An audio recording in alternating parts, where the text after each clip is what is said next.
FC Cincinnati went into the nation's capital, and the magic just wasn't there. The orange and blue down early and never able to get back up. Later in the week, though, something to celebrate. 3 players from the squad are heading to the All-Star game, the most in all of MLS.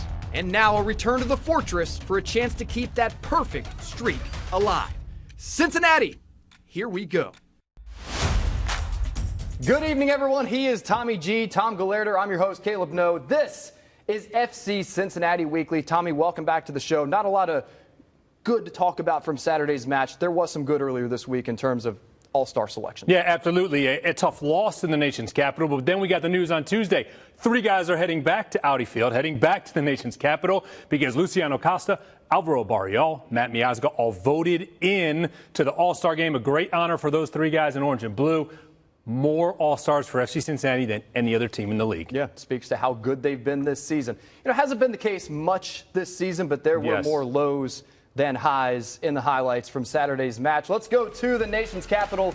FC Cincinnati just didn't look like themselves from pretty much the very beginning. 10th minute, DC zips right up the field, and they take a 1-0 lead. Yeah, they do. And look, FC Cincinnati again was missing some starters. 5 starters missing after missing 6 in the match previously against Toronto, but that one was at home. This one was on the road.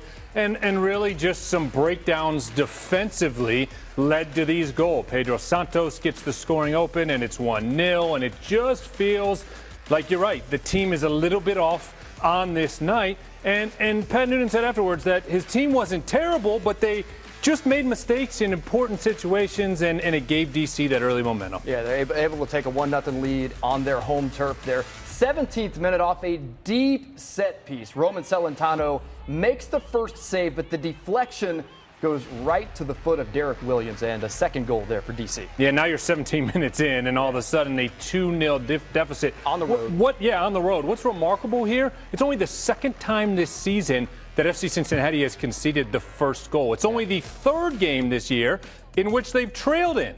3 games, at Chicago, at St. Louis, and at D.C. So if you think about that for some perspective, which I think was important on this night, sure, frustrating, disappointing, all of those things, but not the end of the world. That is remarkable. I think other teams are going to look at that and say the formula when you play FC Cincinnati is you've got to score first.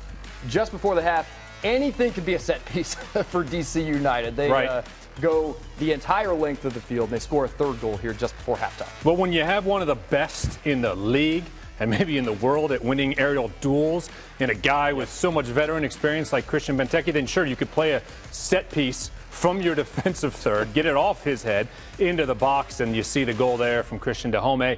And what really hurts here is that DC takes a 3-goal lead in the locker room. If it was 2 and you came out and got a goal right away, then you're only 1 away from getting something out of the match. But FC Cincinnati didn't allow any more goals in the second half, and they created some opportunities, but unfortunately here they made it a little bit more difficult on themselves as Ian Murphy got a second yellow card. He didn't argue. He knew it was deserved, which means he was sent off, which also means he is suspended from the match tomorrow. First time he's been sent off in Major League Soccer. It was a little bit of insult to injury. Another type of game similar to the loss on the road at St. Louis, right, where you just kind of sweep it away, right? So it's only the second loss of the season in 19 games. So, sure, you're not, like I said, you're not looking at it like the sky is falling and it's the end of the world. If it was 3 losses in a row, okay, then maybe you need to step back and reevaluate things. Instead, you learn from it, you analyze everything, and you push forward. And now you've seen both sides of it, right? FC Cincinnati missing 6 guys against Toronto. You win 3-0. Very next game, you're missing 5 guys, and you lose 3-0. After the game, head coach Pat Noonan was not as unhappy as you might think after a 3-0 loss. And I told the guys at halftime, I said, do you think you played poorly? And, you know, I think naturally the guys want to say, yes, we did. There was individual things that were poor, but if you just look at some of the ways in which we could have created and got behind, you know, I think there were some opportunities missed there, but I thought in terms of having the ball and being able to advance and get into their half of the field, that wasn't too much of a concern. And defensively, it didn't feel like we were constantly under pressure. I think it's neat the way he started that, right? You first pitch it back to the players and say, how do you feel about the match we just played, which, again, was a 3-0 loss? See what they say and go from there. FC Cincinnati did have over half the possession of the game and the same amount of shots as DC United, 17 shots for FC Cincinnati. just not enough quality at the right time. Yeah, you're right. And certainly you want to see a couple of those goals go in the second half and think of what might happen if FC Cincinnati got a goal or two back and maybe we're able to chase that point. But again, a 3-goal deficit on the road in the second half. And DC's a good team. And we saw that on Saturday. They're a team that's going to be in the playoff picture. They have some very high-quality players. And you kind of have to learn from it and push forward. Yeah, DC's a team that maybe not the best team in MLS up to this point, but they're not bad in almost any area. So, I mean, you know, it's a tough road match when you're missing a lot of players. I want to give a shout-out to Brett Halsey, who normally plays for FC Cincinnati 2, but he's been brought up for a few games this season. Doesn't always get a lot of attention, but on this play, Tommy, he was playing midfield, the center backs were gone, and Christian Benteke was alone in the box. Benteke has, 6 inches and 30 pounds on Brett? And a load of professional experience in the Premier League. Exactly, over 200 Premier League games under his belt. Brett represented himself pretty well on this play, breaking up Benteke's attempt on the header and then blocking the return shot. Yeah, I had to step in front of him. Again, what I say earlier, this is a guy who wins aerial duels over and over and over again in Christian Benteke. One of the best to ever do it at that position with the way that he gets up and finds those headers. So sure, Brett stood in the way and kept it at 3-0, and I give him credit because this is a kid who just made his Major League Soccer debut a week ago in that midweek game at TQL Stadium against Toronto. Then he made the trip to D.C. and got in for his second league appearance, and he's technically on short-term loans, not even signed to the first team. Sure. Sometimes it's about stepping up and doing your job in the moment that you're called to do so. Next up for the Orange and Blue, the New England Revolution, currently second place in the Eastern Conference, undefeated in their last 6 MLS games. Let's take a look at our match preview brought to you by Tri-State GMC Buick. The last game between these two clubs was back in April at Gillette Stadium. If you remember that, Luciano Acosta had a PK blocked in the first half. Here it is here. He did, and Georgi Petrovic was named to the Major League Soccer All-Star game, rightfully so. He's had a fantastic season. There's rumors that he might be going to Manchester United. He made that penalty kick save. And this was an interesting battle on that night in Foxborough because FC Cincinnati got the goal. They went up 1-0. There was some controversy in this match. There was a feeling that FC Cincinnati should have had a second-half penalty kick. But they were up 1-0 on the road. Yerson Mosquera, who will be back with the team after missing a couple games, he scored that goal, his second of the season, and thought maybe, okay, that's going to be the game winner. This is FC Cincinnati hasn't lost at home. They're 10-0-0. New England also hasn't lost at home this year. They're 7-0-3. So FC Cincinnati is one of 3 teams to go into Foxborough and get a point. Here's the play that we certainly thought should have been a penalty on the foul. It went to VAR. They took it away. The match was tied 1-1 at the time. It was a funny match where I think both coaches thought they were a bit hard done by the match official. And in the end, the reality is that a draw was probably fair in this one. I watched this play back a few times last night, and I watched it back 3 or 4 times, and I still can't believe that they didn't stick with the call of the PK. Yeah, it's a bit mind-boggling, and I think acknowledged later that maybe there was a mistake there by the official in overturning it when he went to the monitor. But, that's how the sport works, right? Sometimes the calls aren't going to go in your favor. Sometimes you have to do what you have to do to win the game. And FC Cincinnati didn't do enough to win that night, but they got a point out of it. And this is going to be a great battle, Caleb. These are the top 2 teams, not only in the Eastern Conference, but in the Supporters' Shield race right now. So 7 points separate FC Cincinnati and New England. And you see there, Nick Haglund nearly had that chance to win it late. But these 2 teams separated by 7 points. So a win for FC Cincinnati pushes the Revs that much further away. But if New England comes in and ends that streak of the Orange and Blue being perfect at TQL Stadium, then all of a sudden that Supporters' Shield race 20 games in is getting a little bit tighter. Yeah, I just can't help but think about what you just said there, though. The 2 top teams in the Supporters' Shield standings separated by 7 points. Yeah, that's awesome, right? That speaks so well to what FC Cincinnati's done. No, and I think that's why we heard from Pat Noonan earlier in the segment, right? And he wasn't wildly concerned about the loss at D.C. Sure. He's wildly concerned about the mistakes, and that makes sense. But he went into that match with an 8-point cushion in the Supporters' Shield. So he knew that there was going to be a day or two like this. There's probably going to be another. One of my mentors told me many years ago, some days you're the windshield and some days you're the bug. Fortunately, FC Cincinnati's been the windshield more than the bug. But you're going to still be the bug every once in a while. If they only lose 2 or 3 games, that would be a record for Major League Soccer. So, look, there'll probably be another day where they're the bug. But if there's only 1 or 2 more of those, then they're going to be well on their way to that Supporters' Shield. And the roster challenges are going to continue. I think part of this last week or 2 has been figuring out how to move forward, knowing you're going to be without guys like Brandon Vasquez and Matt Miazga moving forward. Yep. And I think they're figuring out how to do that, and that was part of what happened Saturday. During the games, you can listen to Tommy and his partner Kevin McCluskey on the radio on ESPN 1530 or on iHeartRadio. Tomorrow's game is at home. Yes, it is. So if you have Apple TV and you watch the games there, you can select the home radio announcers option on your Apple TV stream when you watch the game. So check out Tommy and Kevin while they call the game. Good luck with tomorrow's call, man. Hey, I appreciate it. I can't wait. It's another sellout crowd. The house is going to be rocking, going for 11 straight wins at TQL Stadium. How awesome is that? Looking to stay perfect at home, man. Yeah, come back anytime. I will do it. Coming out. The U.S. men's national team was on the pitch this week, and some familiar names and faces on the score sheet for the Americans. We will fill you in on that after the break.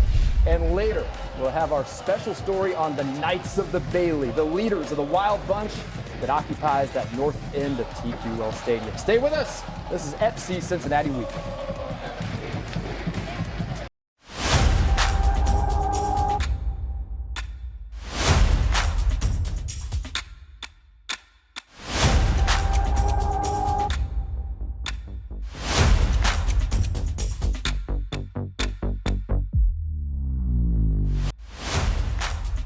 Hey, welcome back, everyone, to FC Cincinnati Weekly. You know, the Gold Cup started this week. Matt Miazga and Brandon Vasquez both got the call up to the U.S. men's national team, and the USA got the first match of the tournament. Matt Miazga got the start as the U.S. faced Jamaica Saturday night at Soldier Field in Chicago.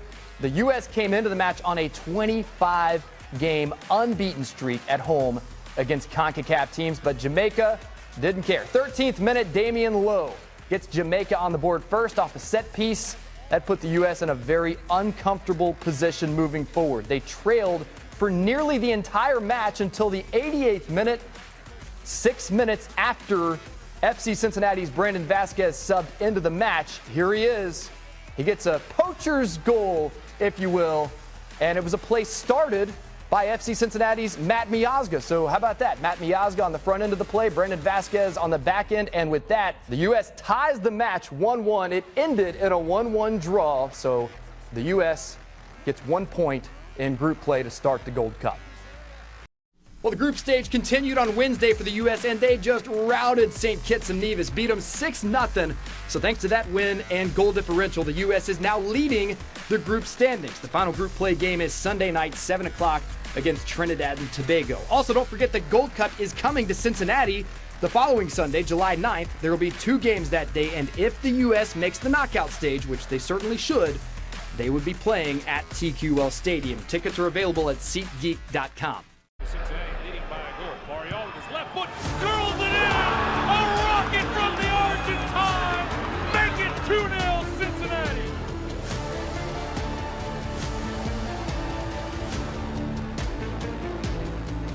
In the middle. Here's Holly Selassie in a terrific block. It was Matt Goes for that inline, gets his cross in, and it's in! Lucho Acosta with the finish! And FC Cincinnati have the opening goal.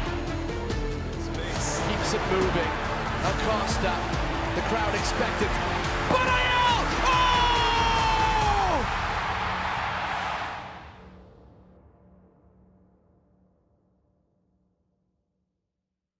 Well, the MLS All-Star Game roster was announced this week, and 3 members of the Orange and Blue made the squad. The game will be played on Wednesday, July 19th. Fans can watch on MLS Season Pass. Here's a look at how the players found out. Hola fans, estamos acá en DC, vamos a darle hoy una gran sorpresa a Lucho, se la voy a dar yo, les voy a decir que ha sido votado para el Juego de las Estrellas, que será acá en esta ciudad, así que vamos a sorprenderlo. Hola fanáticos de FCC, gracias por votarme de nuevo en el All Star, muy feliz de representar a FCC, otra vez aquí en DC, voy a estar muy contento de poner este escudo en lo más alto. Y la verdad que Álvaro va a pensar que hoy en la cena me va a sorprender a mí, pero él no sabe que yo ya lo sé, entonces vamos a sorprenderlo a él.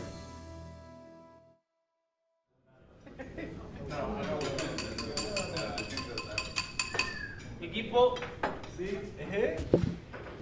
Hola a todos. Tengo un anuncio. Announcement. Lucho has been voted an All-Star.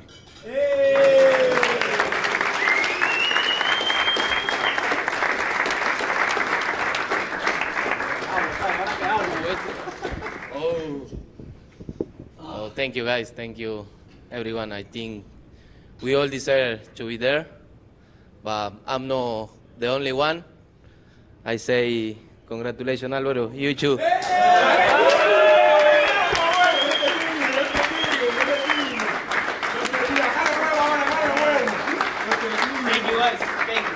Congratulations. We have 2 representatives in the room. A third is away right now, Matt Miazga, a third representative of FCC. So I bring this to your attention now because I think they announced that while he's away at camp, but much deserved for all 3 of you. As Lucho said, we have others that could be a part of this All-Star game, but you know, it's not always in our control about who gets selected. So congratulations, and again, while these 3 are going to represent FCC, it's because of the work that everybody's put in this room. So congratulations, and we look forward to watching you guys represent our club.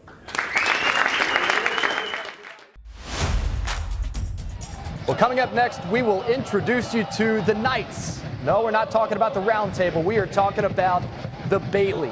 Stick around. FC Cincinnati Weekly. We'll be right back. Welcome back, everyone, to FC Cincinnati Weekly. If you're an FC Cincinnati fan at all, you know all about the Bailey and the unbridled enthusiasm that comes from the north end of TQL Stadium. But do you know about the Knights? That mayhem you see on TV or in person at the game, it's not totally organic. There are leaders of this band of supporters known as the Knights of the Bailey. Speakers get set up and the cables get run, we can mic the drums. Like this one? Yep, that one. We usually station ourselves like in here throughout the Bailey. And in the notches that you see in the front there, as well as the 2 corners of our pitch. And we face the crowds and basically just lead the chants so that folks know what the rhythm is, what the words are, if they can hear them.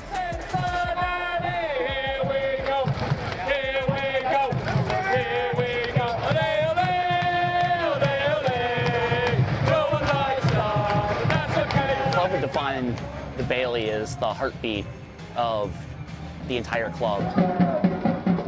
I march with the bass drum and try and do my best to get the boys some energy to go out and win these matches.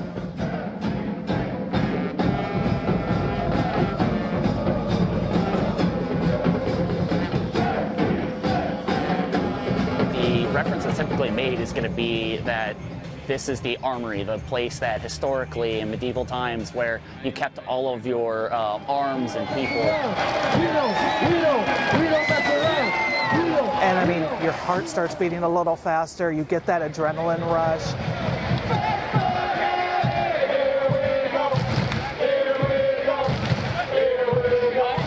You know, you'd hear the folks in the Bailey just going off.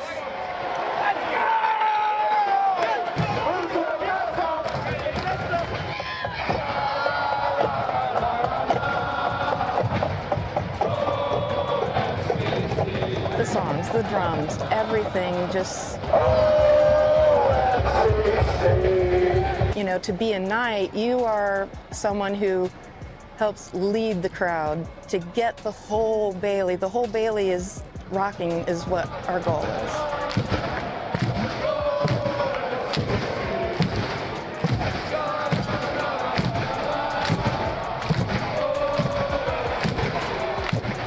You know, another broader definition of the Bailey, and the way I kind of look at it as well, is historically it's a place that surrounds an entire castle, and it's a part of the community that protects it. It's a part of the community that defines it and says, this is why we're here and what we're doing. And Bailey, that's what this is a reflection of Cincinnati's greatest supporters and fans coming together for an incredible team and trying to make their city proud and do right by the club.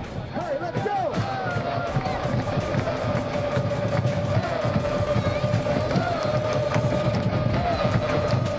You feel it through your feet, and your whole body sort of shakes with everybody stomping their feet, stomping the flags, with the drums and everything. It just reverberates through your whole body. Let's go!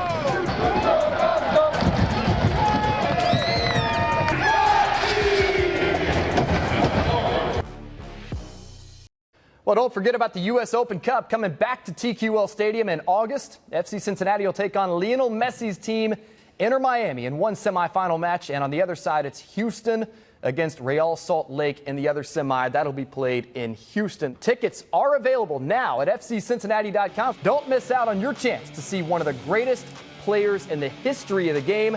FC Cincinnati Weekly. We'll be right back.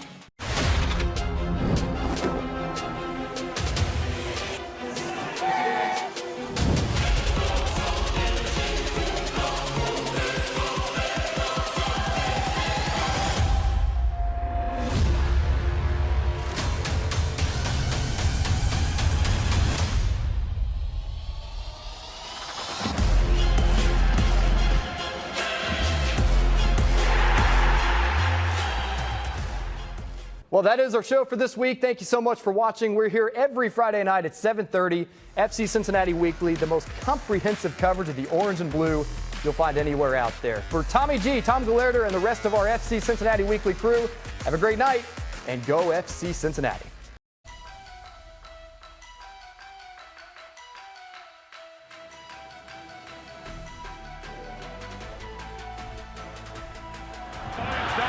He gets around the pizza. Baji into the 18. Baji buries it!